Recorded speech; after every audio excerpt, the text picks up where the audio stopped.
determinada novela y escribir en un papel el tema de esa novela, y teníamos que hacer de este tema una predicación. Yo nunca había leído una gran novela en toda mi vida, pero leí la lista y vi el nombre de una de las novelas y recordé que una vez el profesor la había mencionado como referencia. Era una novela escrita por Graham Greene, el cual es un escritor católico bastante conocido, cuyos libros tienen siempre un tema católico. Tenemos, por ejemplo, el libro El corazón de la materia, el cual tiene una descripción maravillosa de la misa, de la confesión, de la presencia real de Cristo en la Eucaristía. Yo recuerdo que me sentí completamente fascinado por todas estas descripciones porque me di cuenta que no conocía la fe católica, no tenía realmente un conocimiento del catolicismo. Y además de convertirme en un aficionado a las obras de Graham Greene, debido a que sus libros hablaban de una poderosa exposición de la condición humana en muchas maneras, y al leer sus libros sentí una gran curiosidad. Comenzó en mí una gran curiosidad por aprender más, y empecé a interesarme en los tópicos que él describía, como por ejemplo, deportes, sobre la guerra civil o lo que fuera. Yo simplemente quería aprender. Entonces, de vez en cuando yo escogía alguna de sus obras y las leía. También me suscribí a un periódico titulado Las Primeras Cosas, debido a que un amigo mío, también metodista, se suscribió a este periódico, debido a que, como yo era pastor, quería predicar en forma periódica sobre diferentes y difíciles temas morales, sobre temas de la vida diaria. Y vi esto como un gran recurso. Entonces comencé a leer artículos, y aun cuando no era un periódico técnicamente católico, se sentía la presencia católica ahí, y recuerdo que leí artículos escritos por el padre Hawes, que era un converso a la fe católica. Muchas veces leí artículos escritos por otros autores católicos. Me sentí impresionado cuando leía los artículos que se escribían, y también por la forma en que esta gente amaba a Jesús. Todo eso fue una gran sorpresa. Fue una gran sorpresa para mí de que estos católicos tuvieran este gran amor por Cristo, este compromiso con las Escrituras, esta creencia en la verdad objetiva, de que tuviera un punto de vista que era coherente.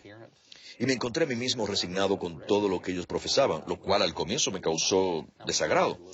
Y también como pastor quería hacer investigaciones sobre el bautismo y sobre la comunión y otros temas parecidos. Así que comencé a navegar en la Internet y a buscar en Google, y fue así que encontré la sección de la Enciclopedia Católica del Nuevo Adviento en línea. Una gran fuente de información. Una gran fuente de información, y dije, bueno, los católicos han estado activos por un buen tiempo, entonces quizás sepan algo realmente. Entonces empecé a leer sobre el bautismo poco a poco por varios años, y varias cosas me comenzaron a suceder. Empecé a darme cuenta que algunas de las cosas que yo pensaba que enseñaba la Iglesia Católica, en realidad no eran enseñadas por la Iglesia Católica. Y empecé a comprender de que en muchas otras áreas yo ya creía en lo que enseñaba la Iglesia Católica, y comencé a ver que algunas enseñanzas de la Iglesia que en principio me parecían extrañas y aisladas, empecé a verlas dentro del verdadero marco en que pensaban los católicos. Empecé a ver cuánto sentido tenían y cómo encajaban y cuán bíblicas eran. Yo leía todas estas columnas llamadas Epifanías y me decía a mí mismo, por eso es que la Iglesia Católica hacía esto, o por eso es que los católicos creen eso, o eso es un pasaje bíblico. El catolicismo basa su creencia en todo eso. Entonces yo tenía estos bombillos de luz que se prendían todo el tiempo, y siempre estaba pensando en hacerme católico. Yo me consideraba a mí mismo un protestante con simpatías católicas. No quiero interrumpir tu historia, pero quizás la audiencia no se dé cuenta que dentro de la iglesia metodista hay un gran conjunto de ideas hasta el punto de que tienen una revista, la cual he olvidado su nombre, pero creo que se llamaba Olas. Y creo que era una revista metodista sobre la espiritualidad.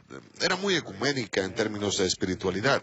No era una revista editada por católicos, sino una revista metodista, y uno podía ver que dentro de la iglesia metodista uno podía leer artículos católicos y uno sentía ese despertar. Y no había esa obligación de dejar de ser metodista para convertirse en católico, porque estas eran simplemente ideas de Wesley para crecer en santidad, bajo el punto de vista católico, por ejemplo. Por supuesto, y una de las cosas que descubrí en mi regreso a la iglesia fue que algunas de estas ideas que yo pensaba que pertenecían a Wesley, en muchas formas eran ideas católicas. Lo que sucedió fue que Wesley se vio influenciado por místicos católicos y las ideas católicas de la perfección cristiana. Pero el metodismo, en muchas formas, es un movimiento que ha crecido ligeramente teológico, porque, de muchas maneras, el movimiento mismo fue más evangelístico en el fondo. Fue prediquen primero, conviertan primero y pregunten después. Entonces tenemos una iglesia metodista encendida que está más cerca a la teología anglicana, a la teología episcopal. Y luego tenemos metodistas que de muchas maneras son como las iglesias sin denominación, algo parecido a la iglesia bautista en su enfoque hacia los sacramentos. Por lo tanto, probablemente ellos tuvieron cierta influencia católica, aunque ellos insisten que son completamente metodistas. Pero si uno les pregunta a ellos, ¿por qué no se unen a otras iglesias? Ellos contestan simplemente que son metodistas. Muy bien, ¿y dónde se encontraba tu esposo en este regreso? Bueno, en realidad ella había notado que yo tenía esta influencia, pero creo que no le molestaba, porque ella sabía cómo soy yo. Ya habíamos conversado anteriormente sobre esto, porque nosotros tenemos una familia numerosa, tenemos 7 hijos, y por muchos años siempre tuvimos conversaciones teológicas durante el día, las cuales también las manteníamos de noche. Estas nunca colapsaban. Pero ella aceptaba todo esto. Yo escuchaba una emisora católica en la radio. Ella, lógicamente, cuando la escuchaba, levantaba las cejas, pero nada más. Pero ella en realidad no tenía un profundo conocimiento de lo que me estaba sucediendo. El punto crucial llegó realmente cuando llevé a la casa 2 libros que había comprado allá por el año 2004. Los compré en una librería local y trataban sobre la fe católica. Los compré en una librería muy grande parecida a la librería Barnes & Noble. Yo me encontraba buscando en los estantes de libros católicos viendo qué libros comprar. Y fue así que decidí comprar unos libros, uno de ellos titulado Cristianismo Católico de Peter Kreeft de la Universidad de Boston. Este libro está basado en el Catecismo de la Iglesia Católica. También compré un libro titulado El regreso a casa de Marcos Groday.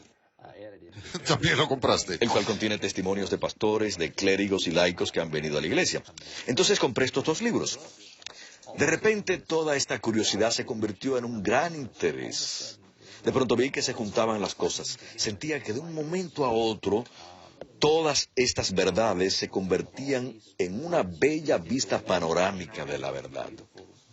Esto me impresionó enormemente. Me sentí preocupado y asustado porque sabía cuáles serían las ramificaciones en mi vida.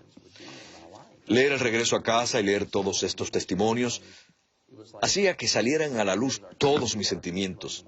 Y literalmente sentí que mi corazón quería explotar en mi pecho al sentir este gran sentimiento de verme guiado a la verdad y al camino de la fe. Y recuerdo que en cierto momento me puse a pensar y me dije, oh Dios mío, tengo esta esposa que siempre está conmigo, tenemos esta familia numerosa, esta es mi vida, ¿qué voy a hacer? Y recuerdo que me puse a rezar una oración y pedí a Dios que realmente me mostrase que me estaba llamando a esta nueva vida, y recé esta oración. Dios, esto viene de ti, tú tienes que hacer esto, tienes que obrar en Angie, mi esposa, para que me ayude. Yo realmente no puedo hacer esto solo. Y curiosamente, varias semanas después, no sé cómo explicarlo, solo estoy hablando acerca de lo que sucedió. Pero ella comenzó a interesarse por algunos de los libros que había traído a la casa y comenzó a leerlos. Y de repente un día me llamó a la oficina y me dijo, Mike, he estado leyendo estos libros, esto es increíble. Otro día me llamó y quería hablarme sobre Tertuliano. También teníamos conversaciones con un sentido teológico. Todo esto sucedió en el curso de unos pocos meses, algo que no habíamos tenido en toda nuestra vida de casados. De repente parecía que mi regreso iba a toda velocidad y de repente una noche nos encontramos los dos mirando hacia el cielo raso de la casa y nos dijimos, ¿qué nos está sucediendo? Porque nos encontrábamos completamente preocupados por esta situación en nuestras vidas y al mismo tiempo también estábamos asustados por todo lo que eso iba a significar en nosotros y en nuestros hijos y por nuestro futuro. Es interesante lo que has mencionado sobre el libro El Regreso a Casa, publicado por el Regreso a Casa Internacional, con el cual trabajo. Y cada semana escuchamos de ministros protestantes que se encuentran en el regreso. Y quiero decir que la situación en que se encontraba tu esposa era en un estado que es muy común y es la alegría. Y uno también se da cuenta del impacto que va a causar todo esto en amigos y en la familia, en el llamado, en la vocación. A mí me encantaba ser un pastor metodista. Me encantaba mi congregación. Me encantaba ser un ministro y pensaba en la forma en que todo esto iba a afectar a todas estas personas con las cuales había estado en el ministerio, con todos aquellos que me amaban y me entendían. Nuestra nueva vida iba a ser un lugar solitario, pues no teníamos amigos católicos, no teníamos mentores católicos. Íbamos a estar en un lugar donde tendríamos que descubrir muchas cosas y todo esto nos iba a conducir a un momento en donde, de muchas maneras, sabíamos en ese entonces, era el año 2004, que la pregunta era simplemente ¿cuándo? ¿Cuándo vamos a hacernos católicos? ¿Fue esto una decisión rápida para venir a la iglesia o ustedes...? Bueno, yo creo que sabíamos. Decidimos que íbamos a tomarnos algunos meses para orar y para tratar de discernir.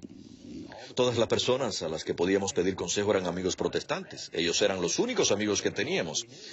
Y yo creo que esperaba secretamente que algunos de ellos nos hablasen sobre este tema y nos dijesen, esta es la prueba de por qué no deben hacer eso. Y lo que encontramos cuando conversamos con varias personas fue que de muchas maneras ellos tenían quizás el mismo malentendido e incomprensión del catolicismo, el cual también tuvimos nosotros. Entonces, cuando ellos comenzaban a hablar sobre ciertos temas relacionados al catolicismo, nosotros les decíamos, no, la Iglesia Católica no enseña realmente eso, o eso no es verdad. Y todo eso, en cierta forma, reforzaba nuestro deseo de tomar una decisión, de que eso que pensábamos hacer era lo correcto. En la Iglesia Metodista, el obispo es nombrado por un periodo de un año, de junio a junio, por nombramiento pastoral. Por lo tanto, sabíamos que teníamos que servir en la Iglesia Metodista hasta junio del próximo año. Entonces, con la finalidad de mantener nuestra integridad, íbamos a tener que actuar en forma cuidadosa, pues nos sentíamos realmente temerosos. Estábamos esperando nuestro séptimo hijo, yo seguía siendo pastor y predicador. Y ese era el único oficio que conocía. Entonces, ese fue un tiempo de mucha indecisión. ¿Cómo lograron superar ese tiempo de indecisión? Bueno, logramos superar eso con mucha oración. Y aprendí que a veces uno no se da cuenta realmente de cuán fiel es Dios con nosotros, hasta que uno tiene que confiar en Él. Pero salimos de ese periodo tan difícil de espera porque esperábamos para tomar una decisión, pues tratábamos de encontrar una dirección vocacional. El obispo local, el obispo Gaynor y la diócesis... ¿Obispo católico? Obispo católico. Tuve el privilegio de conocerlo. Él fue muy amable, muy receptivo, muy hospitalario y nos presentó a muchas familias católicas. En ese momento nos prometió que nos iba a conseguir un trabajo si hubiera uno disponible dentro de la diócesis, pues pensaban contratar a un director de arte y yo era uno de los candidatos para esa posición. Pero yo veía eso como algo incierto y vimos que pasaban los meses y no conseguíamos nada. Yo me sentía verdaderamente empujado por Dios para que supiera cuál era realmente la verdad. Y pasamos unos momentos de oscuridad, unas noches oscuras, esperando que Dios nos diera una solución. Pero realmente salimos de esta situación.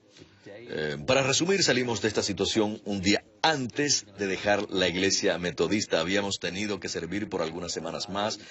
Pero un día antes de mudarnos de la Iglesia Metodista nos encontrábamos pensando cómo íbamos a pagar la renta de la casa y otros gastos que se nos venían encima. Pero como he dicho, un día antes de mudarnos me llamó el obispo Gaynor y me dijo, quiero ofrecerle la posición de director de arte de la diócesis. Imagínate una posición en una diócesis católica. Y el obispo me dijo, quizás usted quiera rezar para aceptar esta posición. Y yo le contesté, con el debido respeto, hemos estado orando por esta posición, así que yo acepto.